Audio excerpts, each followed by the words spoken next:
Ok, guys. Faites-moi le malin maintenant. Ready. Ouvert. 60.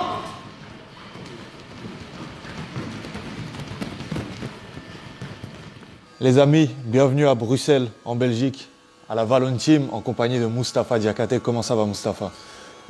Bonjour Denis, ça va et toi? Ça va très bien, merci beaucoup. Tout se passe bien? Merci Pour moi, d'être oui. venu. Moi, forcément, je te demande comment se passe ta préparation pour un combat qui arrive dans 15 jours, si je ne dis pas de bêtises. Dans 15 jours, ouais, tout pile. Comment ça se passe? Bah écoute, tu l'as vu de toi-même, hein. On s'est bien entraîné, c'était plutôt prépa physique ce matin.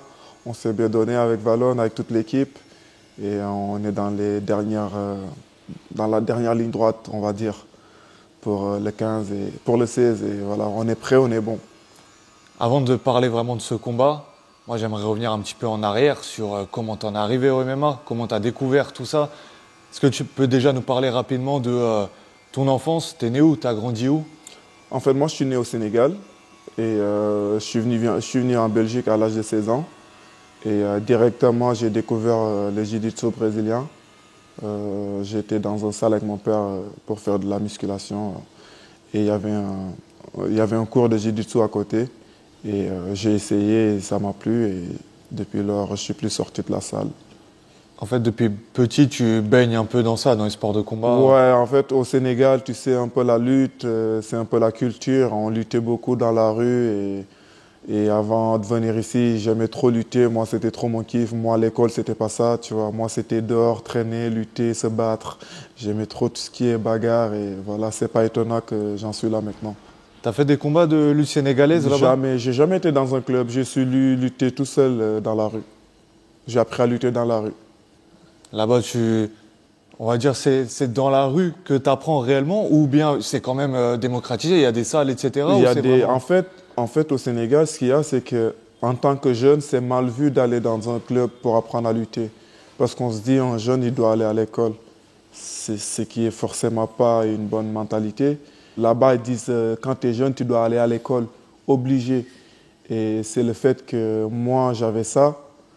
Du coup, j'étais obligé d'aller lutter dans la rue, où les enfants, ils luttent dans les rues, on n'a pas le choix.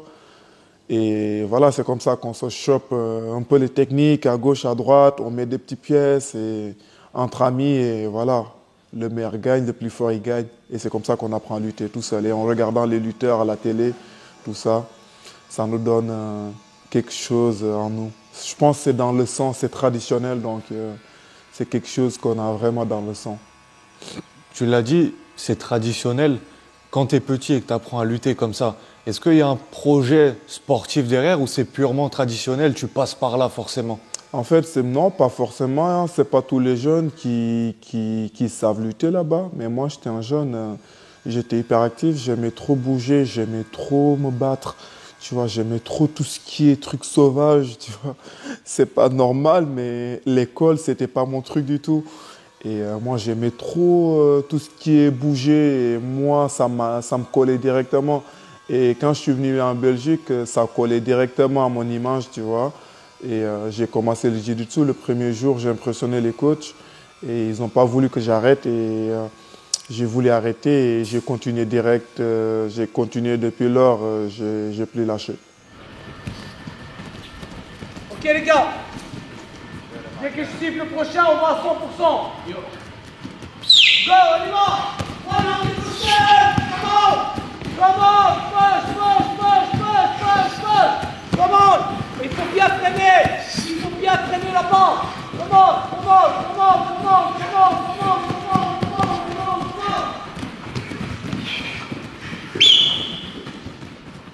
Tu disais que quand tu étais petit, tu aimais trop bouger, te battre, l'école, c'était pas pour toi. Tu penses que tu es né comme ça ou il y a quelque chose qui a fait que c'était comme ça? Moi, je pense que je suis né comme ça. Il y a des enfants, dès leur naissance, quand ils sont bébés, on voit que c'est des enfants qui pleurent beaucoup, qui bougent beaucoup. Et moi, j'étais du genre. Et que je pense que j'étais fait pour être comme ça aujourd'hui, pour être l'homme que je suis aujourd'hui.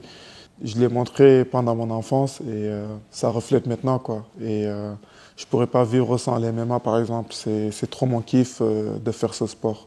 Je le fais par passion, avant tout. Je le vis vraiment comme ça. Tu as parlé de la lutte, du JJB. À quel moment tu découvres le MMA? Est-ce que tu voyais déjà des vidéos, des cassettes avant ou c'est vraiment peut-être en arrivant en Belgique? Avant d'arriver en Belgique, je ne savais même pas c'était quoi le MMA, moi. Du coup, tout ce qui est sport de combat, moi j'aimais trop le taekwondo quand j'étais plus jeune, mais on ne voulait pas me mettre parce que j'étais terrible. Et, Comment ça terrible? je me battais tout le temps et on me dit, la mentalité là-bas, c'est que s'il se bat tout le temps et qu'il fait ça, il va encore plus se battre, ce qui n'est pas forcément réel. Et du coup, mes parents ne m'ont pas mis.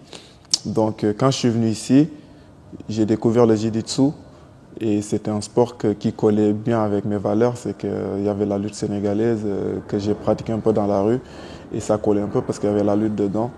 Et je me suis senti bien dans ce sport et j'ai évolué très très vite, j'ai appris très très vite aussi. Et voilà, et les coachs, ils ont vu que j'avais du potentiel et ils se sont mis à fond sur moi. Et j'ai commencé le compète, 2 ans après. J'ai enchaîné des médailles d'or. Voilà, à partir de ma première compète, je me suis dit ça c'est fait pour moi. Après ma compète, je commençais à découvrir un peu les MMA. Je voyais un peu à la télé et tout, mais j'étais pas forcément fan parce que c'était violent. À ce moment-là, je voyais, je disais, je ferai jamais ça. C'est trop violent. Même pour toi, Même qui pour- aimais bien te battre, etc. J'aimais bien me battre, mais c'était dans la cage. Je trouvais ça sauvage, comme beaucoup de personnes, hein, ils pensent comme ça. Mais réellement, quand tu t'approches vraiment d'un vrai combattant et tu te dis que c'est rien à voir avec ce qu'on voit dans la cage, c'est vraiment un sport comme une autre. Et du coup, j'ai commencé à me renseigner, à regarder des trucs, des combattants, tu vois, des trucs comme ça. Et en ce moment-là, il y avait un stage qui s'est passé dans ma région, un stage en MMA qui a été donné par Stéphane Duvivier, qui combattait au 100% Fight à l'époque. Et il m'a vu, je me débrouillais très très bien et il m'a dit que tu as du potentiel dans ce sport. J'étais grand et j'avais de la longe et il me disait ouais. Et en ce moment-là, je me suis dit ah, un combattant pro, il me dit ça, donc c'est pas pour rien qu'il a dit ça. Et là, j'ai commencé à faire la course dans les salles de sport de mon quartier. J'ai fait de la boxe anglaise dans mon quartier. J'essaie toujours de trouver l'équilibre entre le grappling et la boxe anglaise parce que je continue toujours mes compétences en grappling. Du coup, voilà, j'alternais 2 jours grappling, 2 jours boxe anglaise jusqu'au moment où je croise Valon Bacha. Et en fait, Valon, il donnait cours aux pros. Du coup, il y avait Sébastien Di Franco, Nicolas Di Franco, Oki, il y avait beaucoup de combattants, Gaetano et tout, au Mind Athletic. Et moi, je suis venu m'entraîner. Comme ça, j'ai demandé au gérant de la salle si je peux venir m'entraîner avec les pros et tout. Et Valon, il m'a vu s'entraîner et il a demandé au Gimo, c'est qui ça? C'est qui lui? Moi, je ne connais pas ce gars-là, c'est qui? Ok. Et à la fin de l'entraînement, je rentre. Boladi, il m'appelle, il me dit, il y a le coach qui serait intéressé pour t'entraîner, il veut bien t'entraîner. Si tu n'as pas de club, si t'as rien. À ce moment-là, j'avais rien. Tu vois, je m'entraînais juste aléatoirement, comme ça, à gauche, à droite. Et j'étais hyper content parce que Valon, je le suivais déjà, je connaissais déjà voilà, le club et tout. Et j'ai dit oui direct, je sautais. Après, je suis venu m'entraîner. Il m'a dit, OK, semaine prochaine, les horaires, il m'a envoyé l'adresse. Et je suis venu directement au cours des pros. Je suis tombé sur les frères Gachi. Ils faisaient 130 kilos. Moi, j'étais là, je ne savais même pas bien boxer. C'est grâce à eux que j'ai évolué énormément en striking, que j'ai appris très très vite. Ils m'ont pris très au sérieux.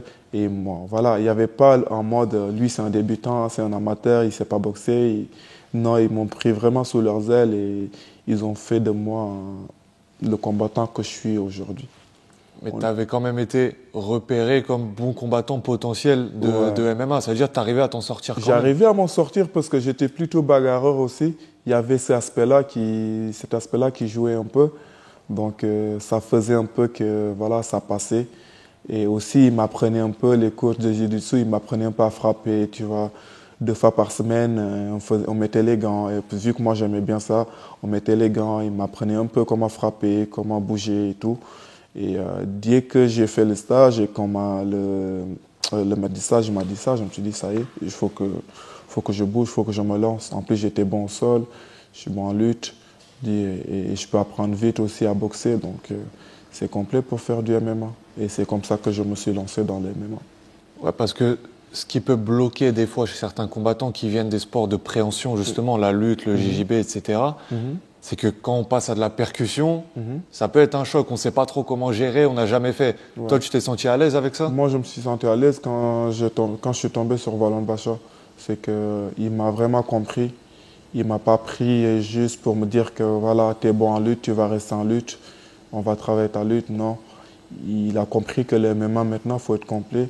Et avec lui, il m'a vraiment aidé à progresser sur tous les aspects du striking. J'ai tellement évolué avec lui et avec tous mes partenaires d'entraînement qui sont ici à la Valentine. Et que j'apprends encore tous les jours, j'apprends, je progresse. Et voilà, donc moi, j'avais pas cette sensation par rapport aux autres. Et que même en combat, tu vois, j'ai pas encore montré ma lutte. J'ai pas encore montré, j'ai fait 3 combats, 3 KO.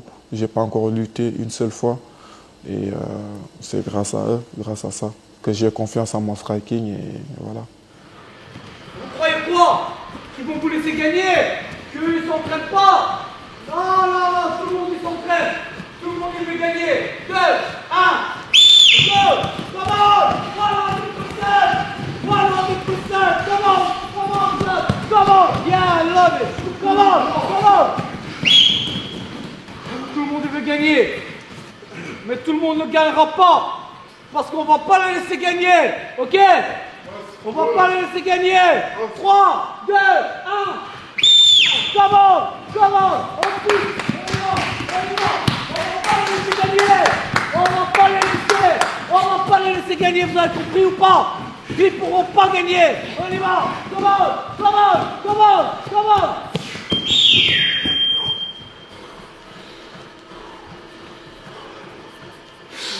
Tout à l'heure, tu me disais, le premier entraînement ici, tu es arrivé direct dans le grand bain avec les pros. Direct. C'était dur, j'imagine. Direct. Déjà, tu rentrais dans une salle comme ça, tu sens que ça sentait la bagarre, tu vois. Tu vois cette odeur-là qui sent. Je me suis dit, ouais, je suis où là? Je vois, on me dit, Mustapha, mets-toi avec Azren. J'ai vu un Albanais de 2 mètres comme ça, plus grand que moi, 2 épaules en plus que moi. Je me dis, ok. Mais j'étais tellement déterminé à apprendre que voilà, je me sentais bien et eux aussi, c'était de bonnes personnes. Ils m'ont vraiment aidé à aimer ce sport. Ils ne m'ont pas fait dégoûter ce sport parce qu'il y a des gens, ils te font dégoûter direct, ils te cognent, ils te donnent des mauvais coups ou toi, tu n'as pas envie de retourner à la salle. Ils me cognaient, mais voilà, c'était pas intentionnel, c'était juste pour m'aider à progresser. Et ça me poussait encore plus revenir à la salle pour encore apprendre plus. Et je pense que c'est grâce à tout ça que j'ai un striking qui colle, qui cache un peu ma lutte, que je n'ai pas encore vraiment montré. Bon, tu as bien décrit ce que t'apporte cette salle. Juste un dernier mot sur cet aspect-là. Tout à l'heure, je suis arrivé, direct dès le départ, il y a Valon qui hausse le ton, qui commence tout de suite à vous chauffer, à vous motiver. C'est toujours comme ça. Comment tu décrirais l'ambiance ici pendant les entraînements? En fait, ici, on est très familial et que Valon, il comprend super bien ses athlètes. Et nous aussi, on le comprend très, très bien. C'est que quand il parle, on sait que là, il est en train de parler. Quand on rigole, on sait que là, il est en train de rigoler. Et quand on travaille, on sait qu'on est en train de travailler. Et c'est une très bonne personne. Rien à voir dans la vue à l'extérieur qu'à la salle. Tu vois, à la salle, lui, c'est le travail. Tu ne peux pas faire genre avec lui. Si tu fais genre avec lui, il vaut mieux rester à la maison parce que ça ne passera pas. Et moi, je pense que ça a joué sur notre accroche que moi, je suis quelqu'un, je ne fais pas semblant. Je me suis toujours entraîné dur. Et lui, il adore ça. Je pense que c'est cette accroche-là qui a fait que ça a collé très, très, très vite entre nous. Et que c'est toujours comme ça. Tu vas voir, il va gueuler, il sacrifie sa vie pour nous. Il passe plus de temps qu'avec nous, qu'avec ses enfants, par exemple. Et c'est des sacrifices de fou. Quand on est en combat, il est là. Pendant le Fight Week, il est là tout le temps. Quand on voyage, il est là. Et donc, voilà, que du respect sur lui. Et voilà.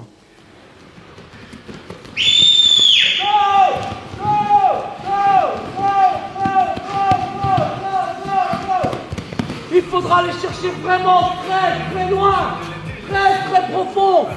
Les gars, il faut aller les emmener là-bas où ils n'ont jamais été, ces garçons. Jamais ils ont été, ok? Il faut montrer aux juges qui ça va au point que c'est nous qu'on est les plus forts. C'est nous qu'on s'est entraîné le mieux que tout le monde, ok les enfants? 3, 2, 1. Go! On y va! On pousse 5 secondes! Come on!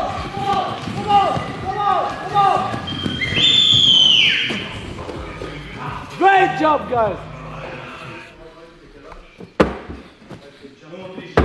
Oh, on dirait qu'il a 30 kilos, monsieur. On dirait qu'il a 30 kilos. On dirait qu'il a 30 kilos. Alors Tout le même procès. Tu l'as? Ok, il l'a, c'est bon. Il l'a. C'est dans la boîte. Denis, c'est dans la boîte. Ne coupe pas. On est bon. Mousse, ça bien, Mousse.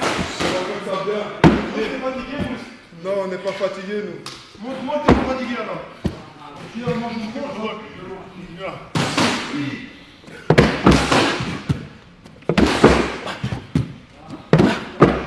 Mousse, t'es une fraude, toi.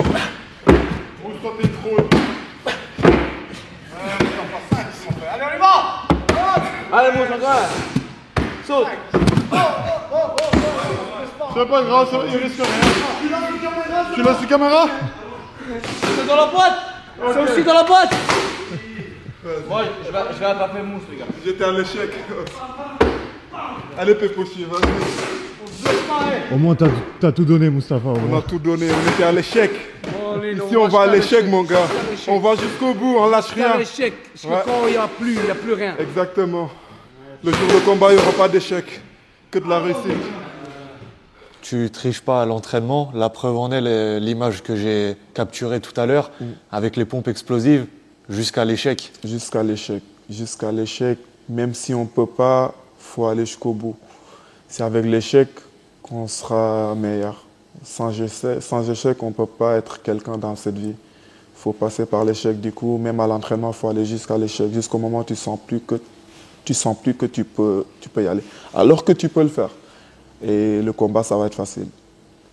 Tu as 3 victoires en 3 combats, 3 finishes, premier, deuxième round, ça dépend des combats. Qu'est-ce qu'on peut attendre de toi sur le prochain combat qui arrive dans 2 semaines? Beaucoup de choses, c'est que je vais être très agressif. C'est une chose que je le suis déjà en combat, mais je vais être encore plus agressif, beaucoup plus précis, et je vais taper encore plus fort. C'est sûr. Sur ton dernier combat à l'ARES, très grosse performance, ça a duré moins de 2 minutes, et pendant les 2 minutes, tu étais sur lui, tu ne le lâchais pas. Ah, on lâche tu étais pas. persuadé de le faire tomber? C'est sûr, moi je ne te lâche pas tant que tu ne tombes pas. Je savais que mon cardio allait suivre et que je me suis entraîné pour. Tu as vu toi-même ce qu'on fait à l'entraînement. C'est que après, voilà, j'étais bien, je n'étais pas essoufflé, je n'étais pas fatigué. Et ça, pendant 2 minutes, je ne l'ai pas lâché, coup sur coup, voilà. Je ne l'ai pas quitté, Désir. C'est rare quand même, dans ta catégorie, notamment on va dire sur le circuit français, c'est rare qu'on voit ça. Des mecs qui bougent autant, t'as envoyé un coup de genou sauté, j'ai cru que t'allais passer par-dessus la cage.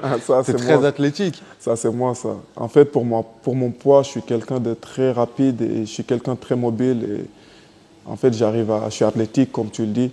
J'arrive à faire tout ce que je veux avec mon corps. Et ça, c'est quelque chose, c'est un avantage que j'ai par rapport aux 93 kilos de maintenant. Ils sont plutôt lourds, plutôt lents. Et moi, c'est quelque chose que je travaille beaucoup. C'est garder toujours mon agilité. Et moi, j'ai une bonne hygiène de vie, je mange tout le temps bien, c'est que je m'entraîne tout le temps bien et mon corps, il ne change jamais. Mon corps, il ne fait pas ça, puis ça. Mon corps, il reste toujours là. Mon poids, il reste toujours là. Et c'est ce qui fait que j'arrive à performer, j'arrive à faire tout ce que je veux avec mon corps. Avant même ton combat à l'ARES, on s'était croisés en région parisienne sur un petit entraînement. Je t'avais dit quoi? Tu m'avais dit que tu venais pour éteindre notamment certains Français, que tu venais vraiment pour choquer, pour te faire ta place dans le roster. Ouais. C'est exactement ce qui est en train de se passer. Je vais choquer tout le monde. Je vais montrer que je vais être le meilleur lourd léger que la France n'a jamais connu. Et je vais le prouver. Ton finish à l'ARES sur ton dernier combat, c'était un message aussi que tu voulais passer? Bien sûr, ça se voit. Je pense que vous l'avez tous compris. Je ne suis pas là pour rire. Je ne suis pas là pour rigoler du tout. J'ai la dalle. Et que je voyais beaucoup de Français, ils combattaient et qu'ils hésitaient ou soit ils n'allaient pas à 100%. Moi, je suis là pour tout donner. Je suis là pour te donner ma vie.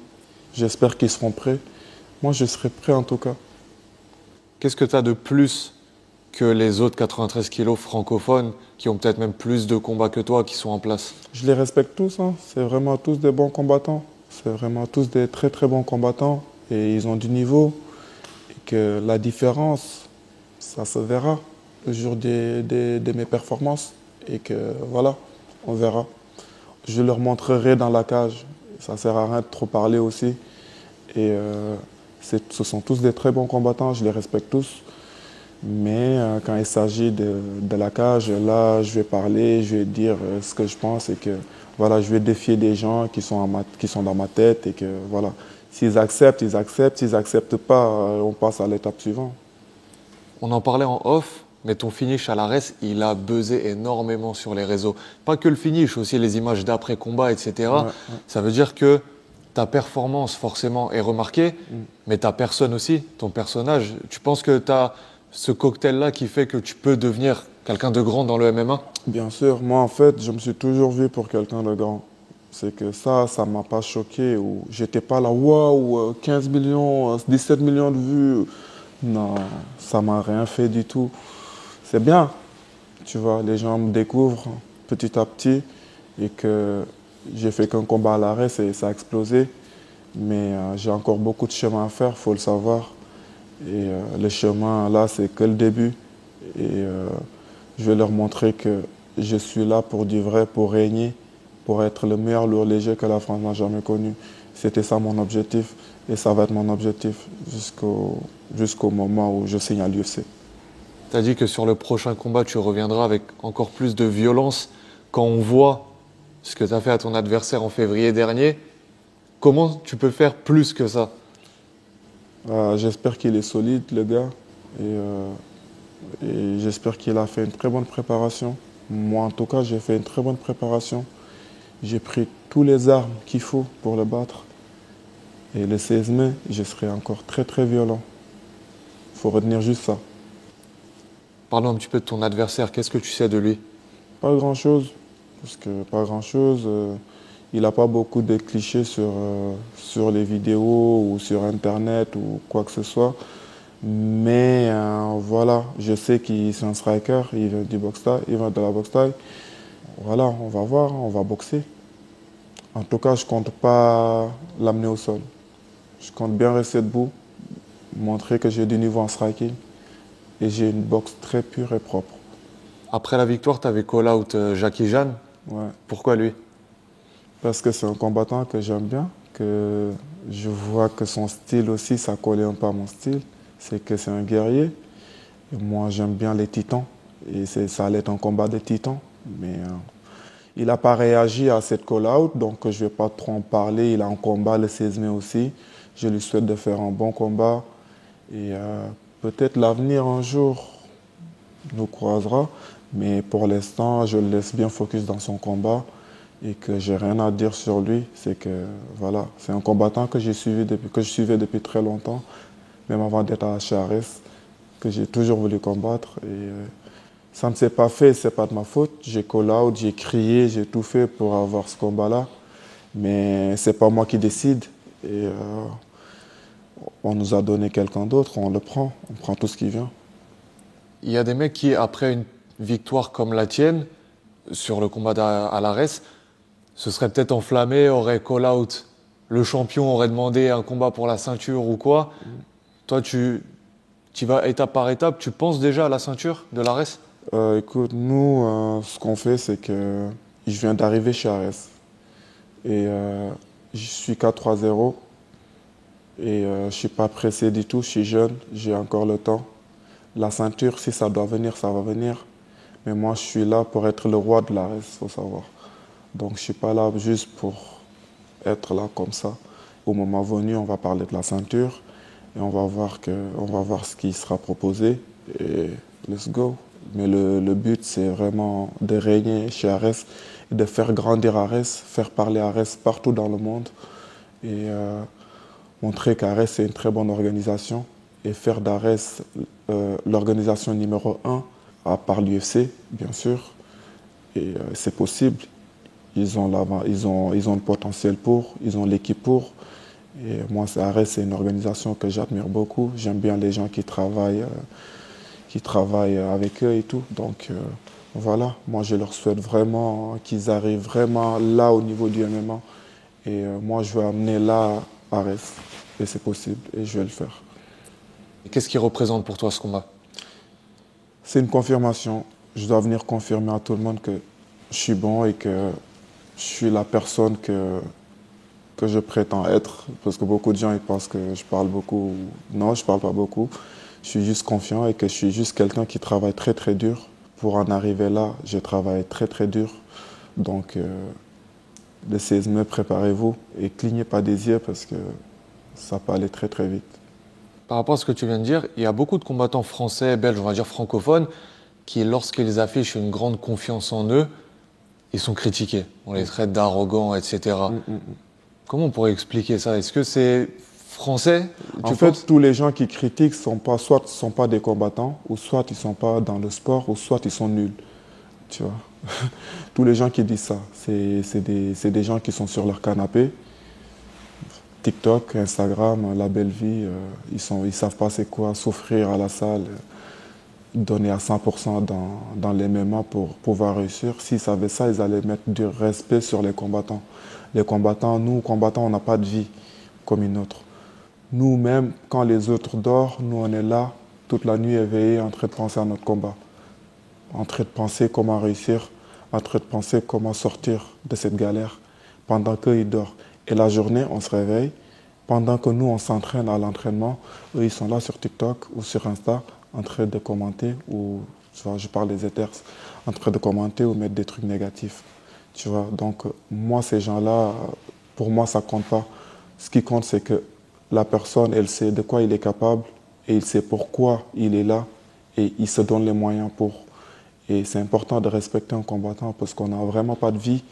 Et cette vie qu'on a, si on va prendre une personne qui critique une journée avec nous, il va se dire, allez, on va mettre du respect sur son nom. Vous le voyez vous-même. Vous venez, vous voyez comment on s'entraîne, vous voyez comment on vit, et ce n'est pas du tout évident. Et après tout ça, on a une vie de famille derrière. Après tout ça, on arrive à gérer tout ça. On arrive à gérer tout ce qui se passe dans les réseaux aussi. Donc, en combattant, tu dois juste le respecter et regarder et admirer ce qu'il fait. Parce qu'il est là pour te donner du show, pour essayer d'impressionner le public. Et ça, on ne doit pas être ingrat envers les combattants.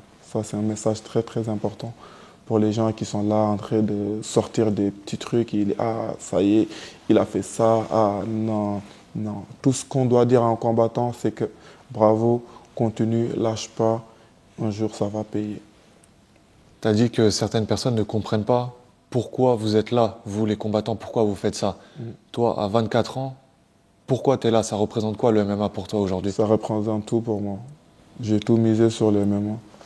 J'ai arrêté mon boulot, je suis mécanicien.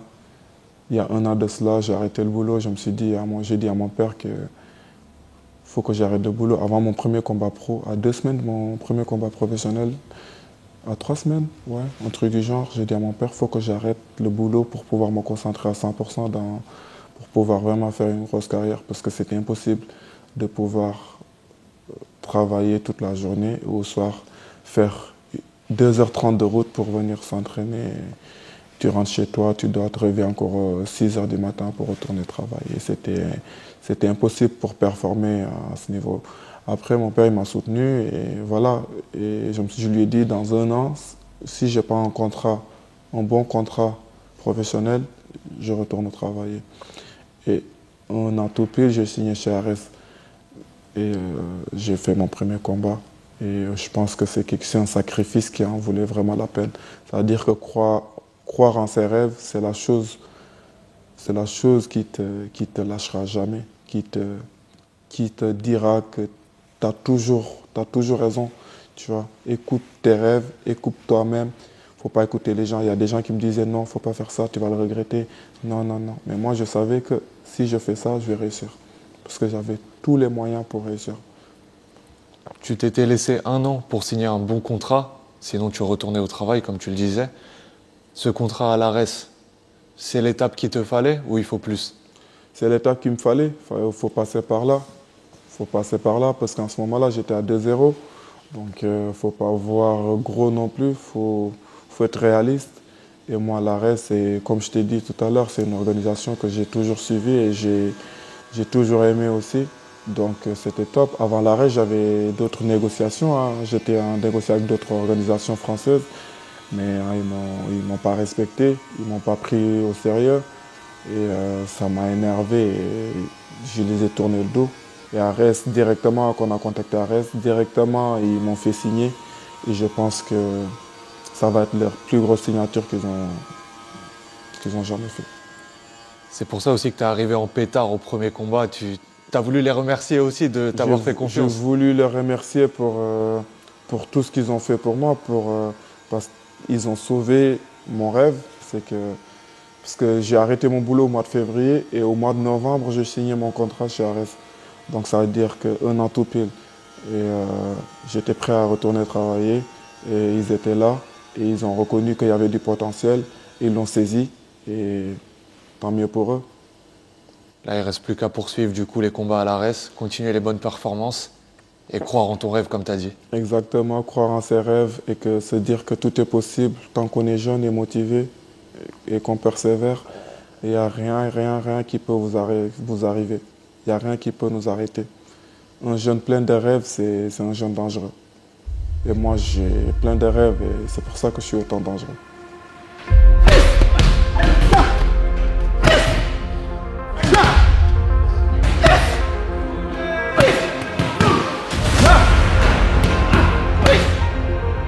Je remercie d'abord ici la salle où on fait l'interview.